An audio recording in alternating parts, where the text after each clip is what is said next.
आज का हमारा विषय है सांग परंपरा, उद्भव और विकास। लोक साहित्य की जितनी भी विधाएं हैं, जैसे लोकगीत, लोक कथा, लोक गाथा, लोक नाटक, उनमें लोक नाटक सबसे ज़्यादा लोकप्रिय विधा रही और हरियाणा में लोक नाटकों में सबसे ज़्यादा विस्तार और विकास सांगों का हुआ। हरियाणा की यह लोकधर्मी नाट्य परंपरा समय की शान पर अनेक उतार चढ़ावों से गुजरते हुए अनादिकाल से चली आ रही है। इसके प्रस्तुतिकरण, पात्रों की अभिव्यक्ति, कथानक, छंदों का प्रयोग, भाव भंगिमाओं का प्रयोग, हास्य की झलक, संवादों का अद्भुत मेल, ये सारी विशेषताएं इस लोक नाटक में समाहित हैं और इन सब के आधार पर यह विषय हमेशा जिज्ञासा और अनुसंधान का बना रहा कि आखिर जिस रूप में ये सांग परंपरा प्रवाहित हो रही है, इसका उद्भव और विकास कैसे हुआ। हरियाणा की सांग परंपरा के संदर्भ में कुछ वर्ष पहले तक, अगर यूं कहें कि करीब 25 वर्ष पहले तक कोई बहुत ज्यादा लेखन और प्रकाशन इन सांगों का नहीं हुआ था।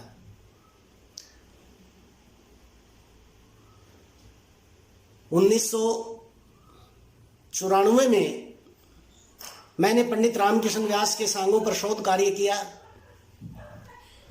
उससे पहले हरियाणा के सांगों में केवल लक्ष्मीचंद ग्रंथावली के नाम से हरियाणा साहित्य अकादमी से एक ग्रंथावली प्रकाशित थी। उसमें पंडित जी के सभी सांगों का, उनकी विशेषताओं का, सांग परंपरा का उल्लेख था। लेकिन सांगों की ऐतिहासिक यात्रा के संदर्भ में सांगियों से ही प्राप्त सूचनाओं के आधार पर सांग परंपरा पर कार्य हुआ। डॉक्टर शंकरलाल यादव ने हरियाणा प्रदेश का लोक साहित्य विषय पर अनुसंधान किया और लोक साहित्य के पाठकों के लिए यह एक महत्वपूर्ण पुस्तक उपलब्ध रहती थी।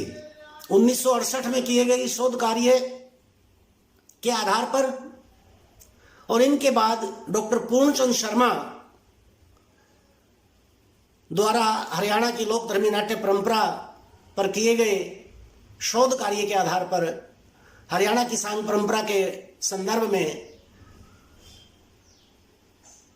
बहुत सी सूचनाएं प्राप्त हुई। लेकिन इन सूचनाओं के जनक भी लोक साहित्य में चूंकि लेखन परंपरा नहीं रही है, मौखिक रूप से लोक की धारा प्रवाहित होती रही और सबसे पहले जो एक गीत प्राप्त होता है वो पंडित मांगेराम जी द्वारा लिखित गीत है। उनकी एक रागनी है जो सांग परंपरा का उल्लेख करती है। इससे पहले कि हम उस गीत के आधार पर सांग परंपरा का विश्लेषण करें, यह जान लेना आवश्यक है कि सांगों से पहले हरियाणा में मुजरे और नक्काल, ये दो पार्टियां होती थी। एक मुजरे द्वारा लोगों का मनोरंजन करते थे, जो अमीर घरानों की पहचान थी। अमीर घरों के लोग अपने किसी आयोजन में मुजरा पार्टी को बुला करके मनोरंजन की व्यवस्था करते थे। मध्यम वर्गीय लोग नक्काल पार्टी को बुला लेते थे।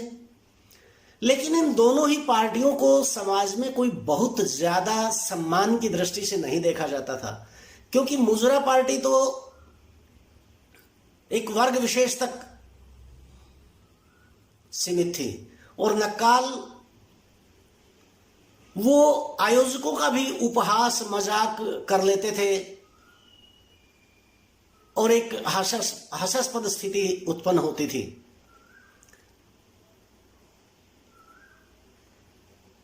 सांग कैसे आए?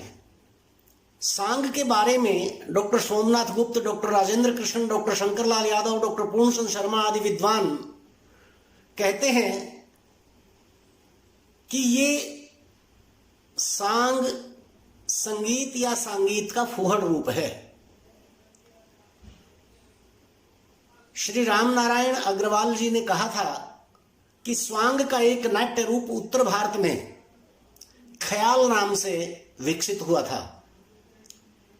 राजस्थान में तुर्रा कलगी, मालवे में माच, पंजाब में ख्याल, ब्रज क्षेत्र में भगत तथा हरियाणा और मेरठ में उसे सांग नाम से प्रसिद्धि प्राप्त हुई। श्री जगदीश चंद्र माथुर सांग का प्राचीनतम नाम संगीतक मानते हैं, जो बाद में सांगीत और सांग बन गया। संगीतक शब्द सांग का दूसरा नाम है, क्योंकि संगीतक का अर्थ है संगीत गोष्ठी, सुरताल युक्त गान, सार्वजनिक मनोरंजन।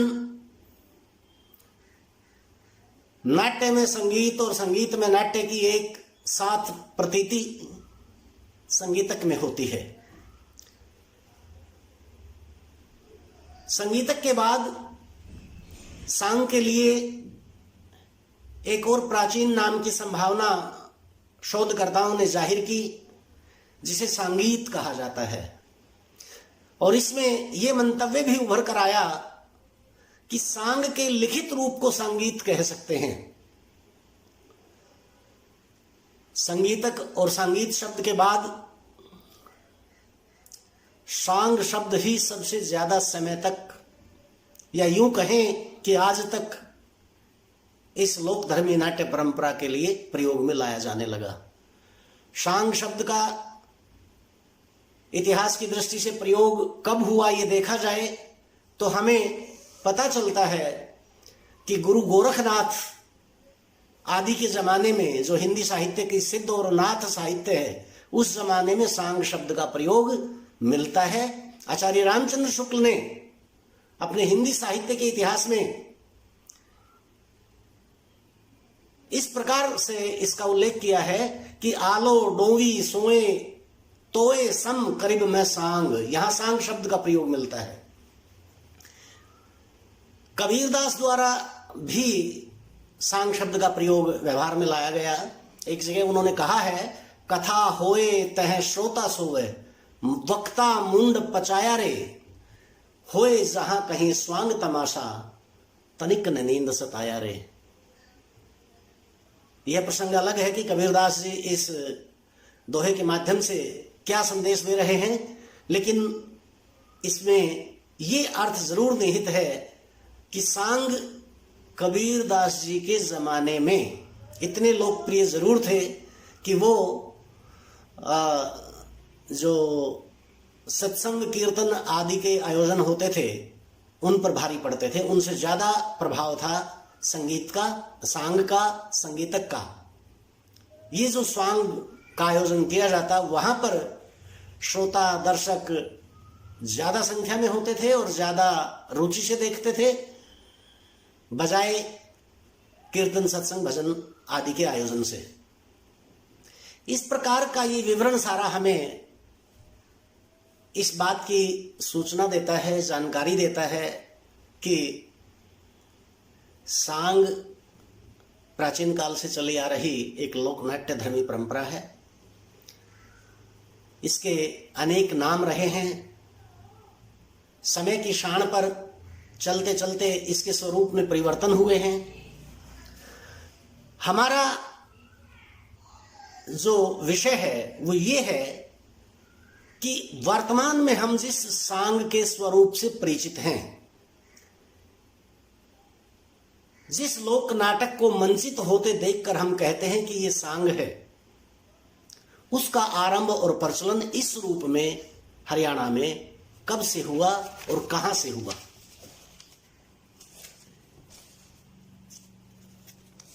पंडित मांगेराम की एक रागनी है। हरियाणा की कहानी सुन लो, 200 साल की, कई किस्म की हवा चाल रही, नई नई चाल की। एक ढोलकिया एक सारंगिया खड़े रहे थे, एक जनाना एक मर्दाना अड़े रहे थे, गली और गितवाड़ा के माँ बड़े रहे थे, 15-16 कुंगर जुड़कर खड़े रहे थे, सब तक पहला मिया चतुराई किशन लाल की। इस रागनी के आधार पर संभवतः 1950 के आसपास इस रागनी का सृजन हुआ। इस रागनी के आधार पर अधिकांश शोधकर्ताओं ने भी ये माना कि किशनलाल भाट, जिसका उल्लेख पंडित मांगेराम ने किया है, वो सांग परंपरा के जनक हैं। और हरियाणा की कहानी सुन लो, 200 साल की, 1950 के आसपास लिखी गई ये कहानी, यह रागनी अगर 200 साल पुरानी बात बता रही है तो स्वाभाविक है कि 1750 के आसपास की घटना का पंडित मांगेराम ने उल्लेख किया।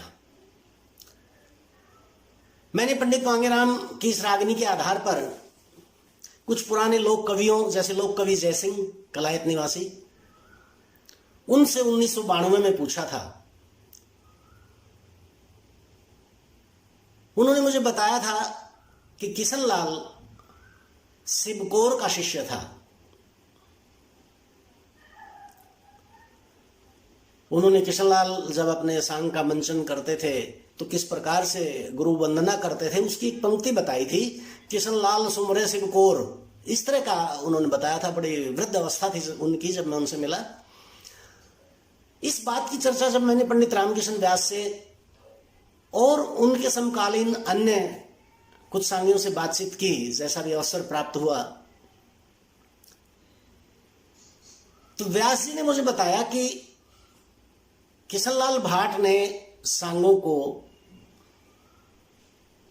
मंचित किया। उन्हीं के जमाने से सांग में एक सांग जैसी बात आई, लेकिन उनसे पहले भी यह परंपरा चल रही थी। उन्होंने सांग परंपरा के बारे में बताया कि मैंने एक गीत बनाया है, उस गीत में इस सांग परंपरा का उल्लेख है, और वो गीत मैंने अपने दादा गुरु, व्यास जी के गुरु थे पंडित माईराम अलेवा निवासी, और उनके गुरु थे पंडित शिवदत्त। तो व्यास जी कहते कि मैंने पंडित शिवदत्त जी के सवैया छंद में निर्मित सांग परंपरा का उल्लेख करने वाली रचनाओं को पढ़ा। उसके आधार पर मैंने अपना एक गीत बनाया, और उस गीत के बोल इस प्रकार हैं। घग्गर यमुना बीच का बनखंड बहुत पुराना था, हिमाचल से राजस्थान तक हर्या सिमाना था।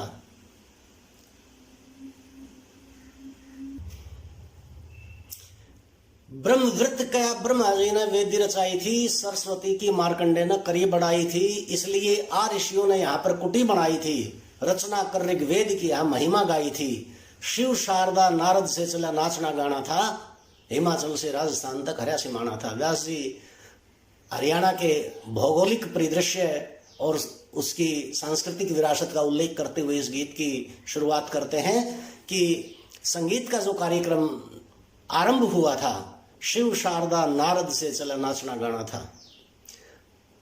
कहां से? भगवान शिव के नृत्य से इन्होंने इस बात को उठाया। भारत के बाशिंदे द्रविड़ कोल बताए थे, मध्य एशिया से आगे चल हिंद में आए थे, पेवा फल्गु कुरुक्षेत्र में डेरे लाए थे, कृष्ण जी ने यहाँ गीता उपदेश सुनाए थे, जब आर्यों ने इसका नाम धरा हरियाणा था। हरियाणा के इतिहास की बात कर रहे हैं। नारनौल का गुजराती ब्राह्मण बिहारी लाल था, सांग शुरू किया सन 1206 की साल था, नाचन गान में चेला चेतन करे कमाल था, सोनी सवैया ठुमरी सोरठ गाव ख्याल था, कुतुबुद्दीन ऐबक के घर उसका आना जाना था। ऐतिहासिक संकेत है और इस बात का प्रतिपादन करते हैं कि सांग 1200 ईस्वी में भी आरंभ हो गए थे। बिहारी लाल नाम का नारनौल का कोई गुजराती ब्राह्मण हुआ जिसने 1206 की साल का उल्लेख करते हैं व्यास जी। उनके एक शिष्य का उल्लेख भी करते हैं कि उनका एक शिष्य था चेतन। और सोहनी सवैया ठुमरी सोरठ ख्याल ऐसी तर्जों का उल्लेख करते हैं कि उनके जो लोकमंच पर वो प्रस्तुति देते थे ऐसे छंदों का प्रयोग होता था। 1658 में सब गावड़िए हटा दिए। ये जो बिहारी लाल की घटना है इसके बारे में जब मैंने उनसे जानकारी प्राप्त करनी चाहिए तो उन्होंने कहा कि जो मुजरे और नक्काल मनोरंजन का साधन थे समाज में, एक मुजरा पार्टी से बिहारी लाल अलग हो गए थे और अपना एक अलग मंच बनाया जिसमें नक्कालों को भी शामिल किया। उन्होंने अपनी एक पार्टी बनाई जिसमें गीत भी होता था, संगीत भी होता था, नक्काल भी होता था। और देखा जाए तो सांग का आज ये स्वरूप है, गीत संगीत नृत्य और नक्काल विदूषक का काम करता है। सांग में मखौलिया नकली होता है। लेकिन औरंगजेब के शासन काल में हिंदुओं की लोक संस्कृति पर बहुत प्रहार हुआ, हम सब जानते हैं, वो इतिहास का विषय है। उसका उल्लेख व्यास जी कैसे करते हैं? 1658 में सब गावड़िए हटा दिए, औरंगजेब ने सांग और नाटक मुजरे मिटा दिए, शतनाली में गाए शब्द सतनामी पिटा दिए, मंदिर मस्जिद मंदिर और शिवालय चोटी जनेऊ कटा दिए। औरंगजेब ने जनता साथ करया धिंगताना था। ये औरंगजेब द्वारा जो अत्याचार किए गए और जिस तरह से उसने हमारे मंदिरों को और शिवालयों को गिरवा दिया था, हिंदुओं की चोटी और जनेऊ काट दिए गए थे, इतिहास में इन चीजों का उल्लेख है, उसकी ओर संकेत करते हैं व्यास जी। क्योंकि उसके शासनकाल में हमारी लोक कलाओं पर भी अंकुश लगा। फिर सन 1709 में दोबारा सांग फिर छेड़ा। किसने? कैसे शुरू हुआ सांग? 1709 में पुनः बाल मुकुंद के चेले गिरधर ने बांधा बेड़ा, शिवकोर शिष्य का जमुना नगर के पास कहा खेड़ा, चिल्ला बना कृष्णलाल भाट का फिर लगा गेड़ा। गांव की चौपाल में भी नहीं मिला ठिकाना था। सांग का आयोजन कराने के लिए लोग बहुत सम्मान से उस वक्त इन पार्टियों को सार्वजनिक स्थान पर इनका आयोजन नहीं करने देते थे। एक राजा एक रानी बड़ बड़ी बहस लगावत थे। किस प्रकार का प्रस्तुतिकरण होता था उस समय सांग में? एक राजा एक रानी बनकर बहस लगावत थे, अंगिया पैर घाघरी घोड़ा नाच दिखावत थे, देश चमोला सारंगी ढोलक खड़े बजावत थे। साजंदे जो हैं वो बैठने की व्यवस्था नहीं थी, खड़े होकर ही अपने वाद्य यंत्रों को बजाते थे। एक राजा एक रानी बड़ बड़ी बहस लगावत थे, अंगिया पैर घाघरी घोड़ा नाच दिखावत थे, देश समूला सारंगी ढोलक खड़े बजावत थे, गांव पास कई मिलकर रात ने सांग करावत थे, मशाल जला नाई न चांदना पड़े दिखाना था। ये व्यवस्था थी उस रंगमंच की। इस तरह से समय की शान पर चलते चलते सांग परंपरा का निर्वाह करते रहे लोग। और सांगों में अनेक ऐसे लोक कलाकार हुए जो इस कला के माध्यम से अनेक ऐतिहासिक पौराणिक कथाओं का मंचन करते रहे और सांग कला को जीवंत बनाए रहे। 190 साल बाद फिर दीपचंद आ गए। किसके 190 साल बाद? 1709 में 190 जोड़ देते हैं तो कितना बन जाता है? 1900 के आसपास, 1899 बनता है ये।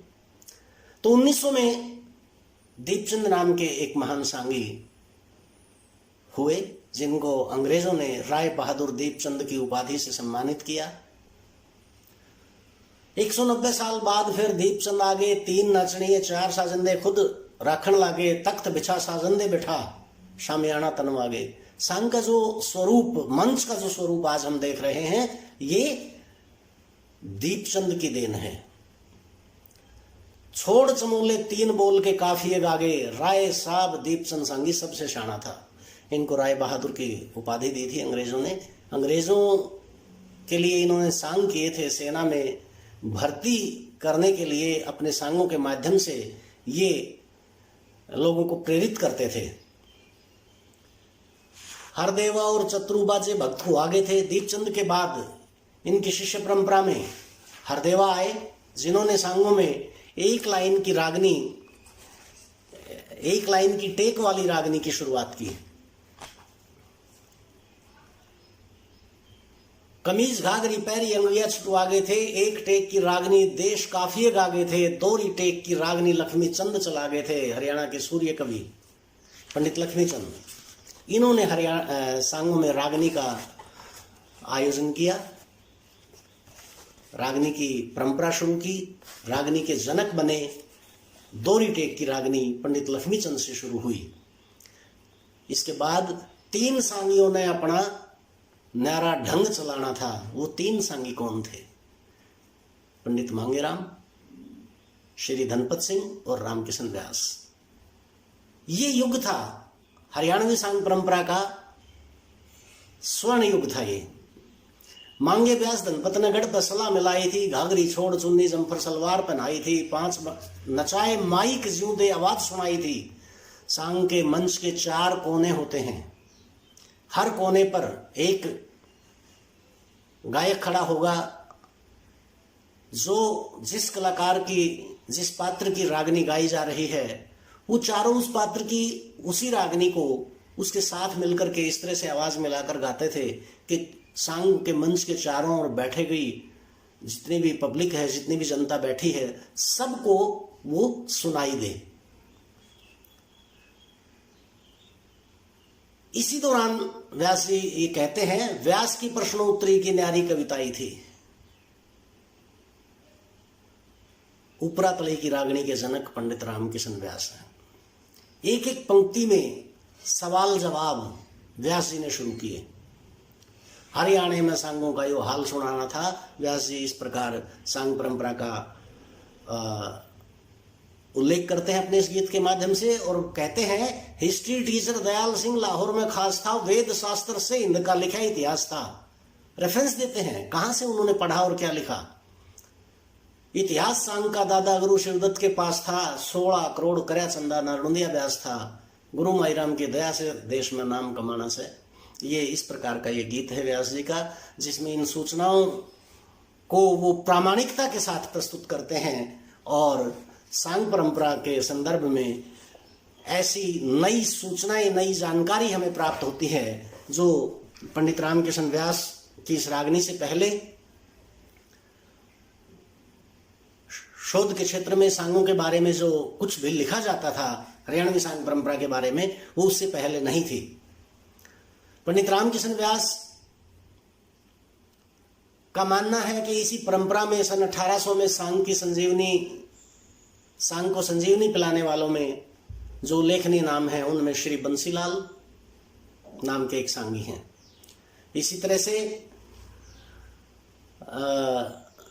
कैप्टन RC टेम्पल ने सन 1883 ईस्वी में लिखा कि श्री बंसीलाल के 3 सांग, गुरु गुग्गा, राजा गोपीचंद और राजा नल, उनके 3 सांग हैं जिनको प्रकाशित किया the legends of the Punjab में। सन 1819 में अंबाराम व्यास एक प्रसिद्ध सांगी हुए, उसका उल्लेख करते हैं व्यास जी। 1854 में इन्होंने सांग बहुत जन जन तक, जिस तरह से सांग की लोकप्रियता है, उस लोकप्रियता में बढ़ावा देने के लिए इन्होंने सांग किए। अली बख्श नाम के एक सांगी हुए हैं जिनका कार्यकाल कार्यकाल 1854 से 1899 तक माना जाता है। स्वयं अली बख्श ने कहा है, राजपूत हूं टीकावत मेरा अली बख्श है नाम, नगर मुनावर सुख से बसियो है मेरा निज धाम। स्वयं अपना परिचय दिया है उन्होंने अपनी एक रचना में। तो इस प्रकार इस सांग परंपरा में अनेक सांगी हुए और यह सांग परंपरा आज तक हमारे बीच चलती रही। पंडित दीपचंद के बाद पंडित लक्ष्मीचंद सांग परंपरा में एक ऐसा नाम रहे जिनको सर्वाधिक ख्याति प्राप्त हुई। लक्ष्मीचंद जी जाटी कला निवासी हरियाणा के सूर्य कवि के रूप में प्रतिष्ठित हैं। 1903 से और 1923 तक हरदेवा, जो बाजे भगत के शिष्य हैं, जो पंडित लक्ष्मीचंद के समकालीन प्रसिद्ध सांगियों में एक नाम है बाजे भगत। बाजे भगत हरदेवा के शिष्य हैं, जिनका 20 साल का सांग के क्षेत्र में कर्मस्थान रहा और इन्होंने सांग को लक्ष्मीचंद से पहले इतना प्रतिष्ठित कर दिया था कि सांग का एक मंच, सांग में रागनी, सांग में कथा वस्तु इस प्रकार की हो जो जनमानस की भाषा में सबके सामने प्रस्तुत होती थी। लेकिन पंडित लक्ष्मीचंद जी के आगमन से सांग कला अपने चरम पर पहुंची। ऐतिहासिक मोड़ आया 1924 में। लक्ष्मीचंद जी की सांग पार्टी हमारे इतिहास में, सांग परंपरा में इनका उल्लेख मिलता है और जीवन का कोई भी पक्ष ऐसा नहीं बचा जिसका उल्लेख पंडित लक्ष्मीचंद जी ने अपनी रचनाओं में नहीं किया हो। अध्यात्म का क्षेत्र हो, चाहे सामाजिक जीवन के व्यवहार हो, सबका वर्णन इनके रचनाओं में परिलक्षित होता है। पंडित लक्ष्मीचंद जी का जन्म जाटी गांव में 1903 में हुआ। 20 वर्ष की आयु में सोहनलाल के अखाड़े में जा मिले पंडित जी। 1 वर्ष तक उनकी सांग पार्टी में रहे।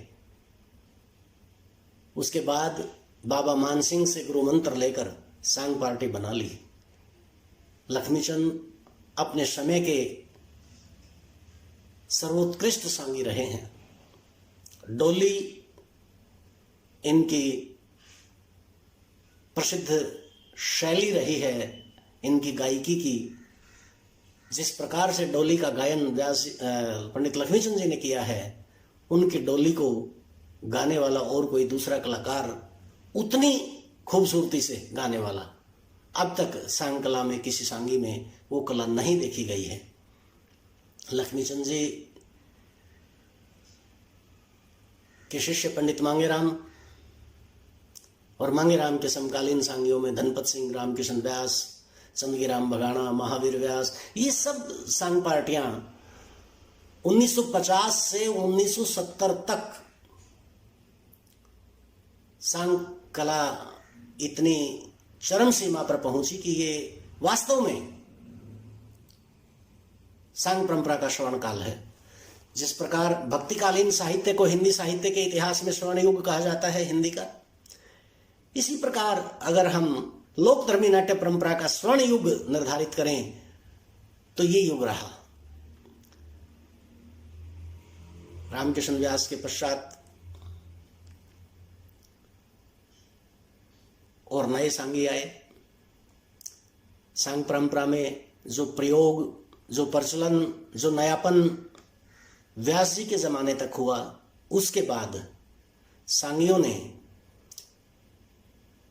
सांग कला को वो नहीं दिया जो व्यास जी और उससे पहले के सांगी सांग कला को नयापन देते रहे। चाहे वो मंचन का नयापन था, चाहे वो शैली का नयापन था, चाहे वो गायकी का नयापन था, चाहे कविताई का नयापन था, किसी न किसी तरह से सांग कला में एक रोचकता बनी रहती थी। लेकिन 80 के दशक के बाद सांग परंपरा का ह्रास हुआ। आधुनिकता का बोलबाला, पाश्चात्य संस्कृति के प्रभाव ये ज़्यादा नजर आने लगे और हरियाणा की यह लोकधर्मी नाट्य परंपरा, जिसका प्रतिदिन कहीं न कहीं किसी न किसी रूप में आयोजन होता रहता था, उसमें कमी नजर आने लगी। आजकल हरियाणा में पंडित लक्ष्मीचंद की परंपरा की, पंडित मांगेराम की परंपरा की अनेक सांग पार्टियां हैं। इसी प्रकार धनपत सिंह की परंपरा की अनेक सांग पार्टियां हैं। रामकिशन व्यास जी की परंपरा की भी कुछ सांग पार्टियां हैं। लेकिन ये सांग पार्टी उन बनी बनाई रचनाओं का ही प्रस्तुतिकरण करती हैं। ये सांगी, चाहे वो रामशरण है, चाहे वो सूरजभान है, धर्मपाल है, मैनपाल है, धर्मवीर है, ये बहुत सारी सांग पार्टियां हैं। ये सांग पार्टियां सांग कला को जीवंत बनाए हुए हैं, इसमें कोई दो राय नहीं है। ये सांग पार्टियां हैं तो जो नई पीढ़ी है वो सांग कला को, सांग के मंचन को कम से कम देख और सुन पा रही है, भले ही दूर से। उसके लिए आज जितना सिनेमा आवश्यक है उतना सांग आवश्यक नहीं है, क्योंकि एक जमाना था जब मनोरंजन का सबसे महत्वपूर्ण, सबसे प्रमुख साधन सांग था। आज उसके अनेक विकल्प हैं। इसलिए इस सांग कला को समाज और सरकार का संरक्षण मिलने के साथ साथ सांगियों का भी उतना ही बड़ा संरक्षण मिलना चाहिए। इन सांगियों द्वारा भी इस सांग कला को जीवंत बनाए रखने के लिए इस सांग कला में और क्या हो सकता है, ऐसे कौन से तत्व समाहित हो सकते हैं जिससे कि यह कला पहले से भी ज्यादा लोकप्रिय बनी रहे, ऐसा इन सांगियों का, सांग कलाकारों का दायित्व है। लेकिन कुछ भी हो, समय के साथ साथ इस सांग कला ने अनेक बदलाव देखे, अनेक बंधन देखे, अनेक उपेक्षाएं देखी और अनेक स्वीकृतियां देखी। इन्हीं सारे प्रवाहों के मध्य सांग परंपरा निरंतर लोक प्रसूत लोक धारा के रूप में प्रवाहित होती रही और होती रहेगी। ये है हरियाणा की लोकधर्मी नाट्य परंपरा। नमस्कार, धन्यवाद।